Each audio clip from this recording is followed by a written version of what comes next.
Solomon से कहता है कि यहोवा का हर एक उपकार को नहीं भूलना। రెండవ వచనం చూసినట్లయితే నా ప్రాణమా యెహోవాను స్తుతించుము ఆయన చేసిన ఉపకారములు దేవుని మరువకుము। अगर हम दूसरा वचन देखें तो उसमें लिखा है, हे मेरे मन यहोवा को धन्य करे, उसके किसी उपकार को ना भूलना।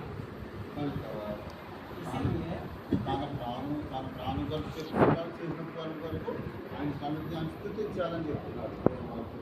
इसीलिए इस वचन के अनुसार उसके हर एक उपकार को याद करके उसको धन्य कहने के लिए ये प्रभु का वचन कहता है। తర్వాత ఈ మనకి 5 దినాలు ఎప్పుడు పక్షాన 5 దినాలు దేవుడు కార్యం జరిగించాడు।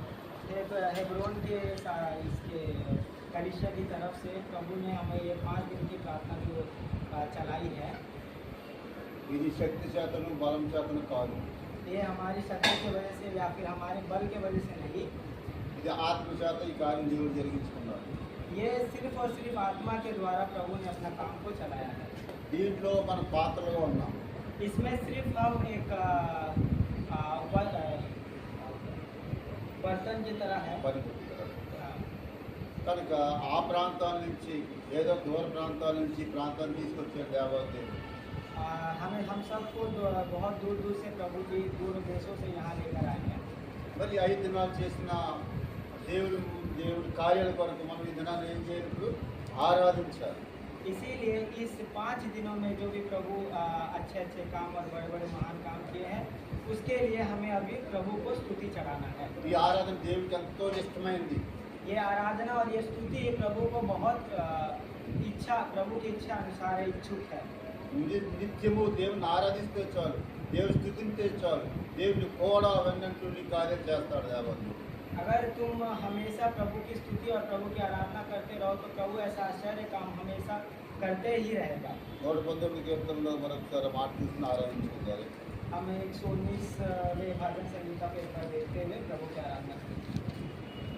119 అధ్యాయము भजन संगीता 119वां अध्याय 164 వచనం और उसका 124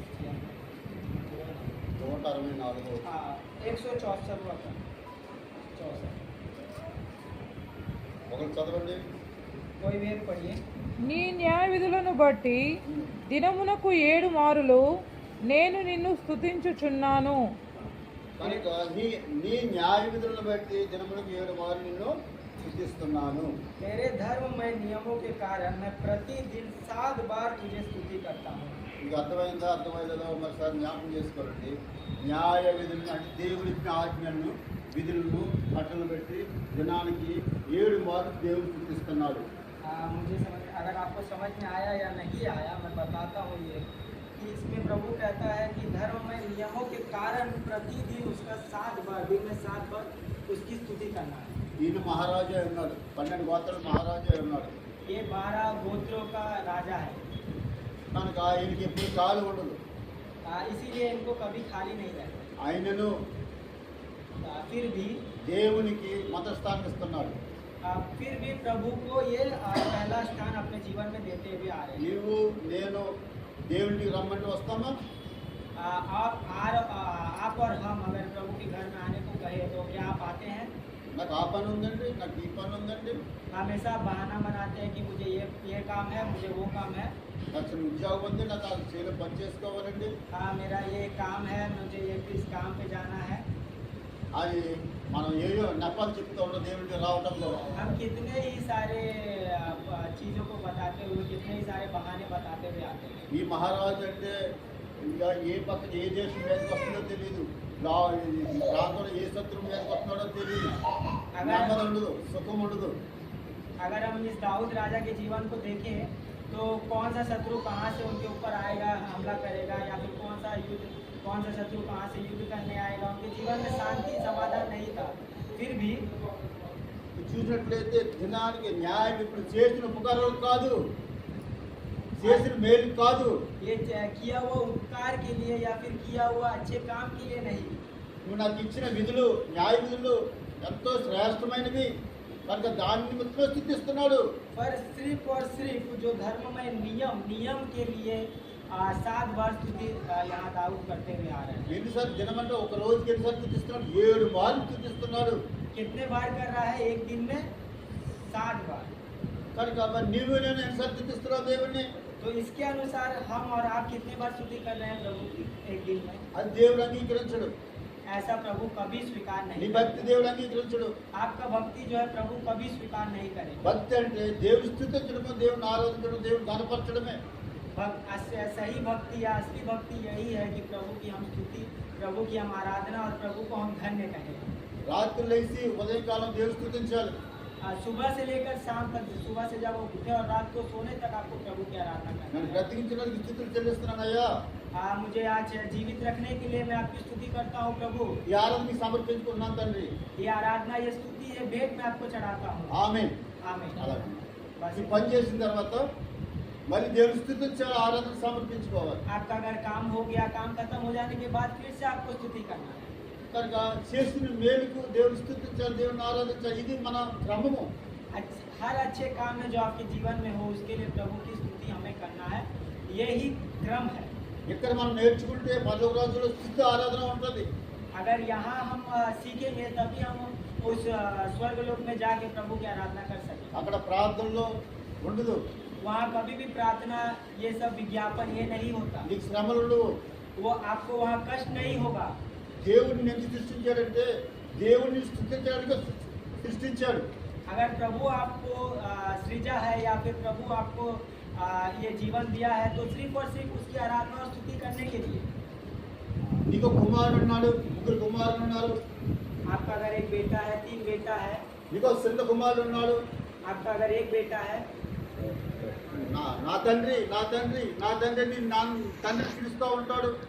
पिता पिता हे पिता करके वो चिल्लाता रहता है, बुलाता रहता है। తన తండ్రి ప్రకృతి ఊరు వెళ్ళినప్పుడు अगर उसका उनका पिता जो है कहीं गांव में गए तो అక్కడ లేట్ అవుతుంటే అతనికి తండ్రికి अगर उसको उनका पिता को वहाँ देर हो रहा है तो తన స్నేహితుడితో చెప్తాడు, उनके दोस्तों से कहेंगे, నా కుమారుడు నా కోసం చూస్తాడు, నా నా నా తండ్రి నా తండ్రి నా తండ్రి అంటూ పిలుస్తూ ఉంటాడు. मेरा बेटा मुझे बुलाता रहेगा, मेरे लिए पूछता रहेगा कि मेरा पिता मेरा पिता मेरा पिता।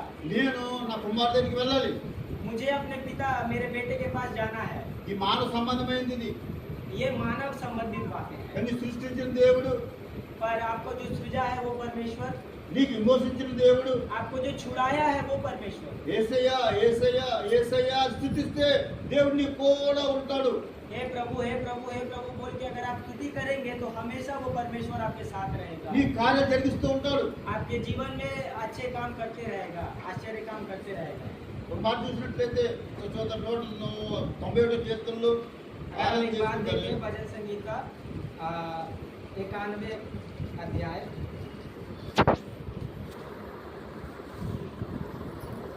91 14 भजन संगीता 91 अध्याय और उसका 14 वचन। అతను నన్ను ప్రేమిస్తున్నాడు కనుక నేను అతను తప్పించేదను, అతను నా నామం ఎరిగినాడు కనుక నేను అతను గణపరిచేదను. उसने जो मुझसे स्नेह किया है इसीलिए मैं उसको छुड़ाऊंगा, मैं उसको ऊंचे स्थान पर रखूंगा क्योंकि उसने मेरे नाम को जान लिया है। చూడ ఎంత ప్రేమిస్తున్నాను అని చూసారా? देखिए यहाँ आपसे प्रभु कितना स्नेह करता है, कितना प्यार करता है। తప్పిస్తాడు, ఏదైనా తప్పించగల సామర్థ్యం గల దేవా దేవుడు. अगर आप किसी भी संकट में, किसी भी चीज से छुड़ाने का शक्ति जो है परमेश्वर में है। ఆయన నామాన్ని స్తుతిస్తే, ఆయన నామాన్ని నువ్వు గణపరిస్తే నిన్ను గణపరుస్తారు అంటున్నాడు. सिर्फ और सिर्फ अगर आप उनकी नाम की स्तुति और उनकी नाम को आप ऊंचा कहें तो वो आपको ऊंचा करेगा। అలాగే దావీదు రాజు గారు దినానికి న్యాయ విధులు పెట్టి 7 మార్లు స్తుతిస్తున్నాడు. అదే इसी रीति से हम देखते हैं दाऊद राजा भी है एक दिन में प्रतिदिन वो 7 बार स्तुति आराधना करता था। 103 దావీదు కీర్తనలు చూసినట్లయితే 103 में अगर हम देखें 103 అని చెప్పే మాట అదే, నా ప్రాణమా యెహోవాను సన్నతించుము, నా అంతరంగం ఉన్న సమస్తమైన పరిశుద్ధ నామమును సన్నతించుము, నా ప్రాణమా యెహోవాను సన్నతించుము అని చేసిన ఉపకారముల దేన్ని మరుపు అంటున్నాడు. वहाँ भी पहला वचन और दूसरा वचन में दाऊद राजा यही कहते हुए आता है कि हे मेरे मन यहोवा को धन्य कहे और जो कुछ मुझ में है वो उसके पवित्र नाम को धन्य कहे। కనుక ఈ 5 దినాలు దేవుడికి మన ఈ కార్యం జరిగించాడు. అనేక ఆత్మలు రక్షించబడ్డాయి, అనేక ఆత్మలు బలపరచబడ్డాయి, అనేక ఆత్మలు దేవుని అందుకుని వెంబడించడానికి సిద్ధపడి చేతుల్లాగా ఈ స్థలం మనకు అనుగ్రహించబడింది. ఈ స్థలంలో మనం వాక్యం విన్నాము, విన్న వాక్యం తలపోసుకున్నాము. ఆ వాక్యం అనుసరించుకుంటే మనం నడుచుకుంటూ దేవుడు స్థుతిస్తే, దేవుడిని ఆరాధిస్తే ఈ కార్యాలు దేవుడు సఫలం చేస్తాడు. उसी रीति से इस 5 दिनों में बहुत सी आत्माएं उद्धार पाई है। बहुत सी आत्माओं ने ये निर्णय लिया है कि हम प्रभु के पीछे आएंगे, और बहुत सी आत्माएं यहाँ बल पाए हैं, बलवान हुए प्रभु में। तो इसके लिए हमें स्तुति करना है। బైబిల్ సేవకుడు బాబు మధుబాబు తన గారు ఎంతో ప్రార్థన ద్వారా 5 దినాల కొరకు ఎంతో ప్రయాసపడ్డారు. కనుక ఈ పరిచర్య కొరకు, దేవుడు చేసిన మేలు కొరకు, దేవుడు చేసిన 5 దినాలు చేసిన మేలు కొరకు ఏది తక్కువ లేకుండా చేస్తాడు. అనేక ఆత్మలు వాళ్ళపరచబడ్డారు, అనేక సాగుకు సమర్పించుకున్న వరకు కలిగారు. కనుక వాళ్ళ కొరకు దీని కొరకే దేవుడు చేసిన మేలు నలుగురు ఆరాధన చేసుకుంటారు.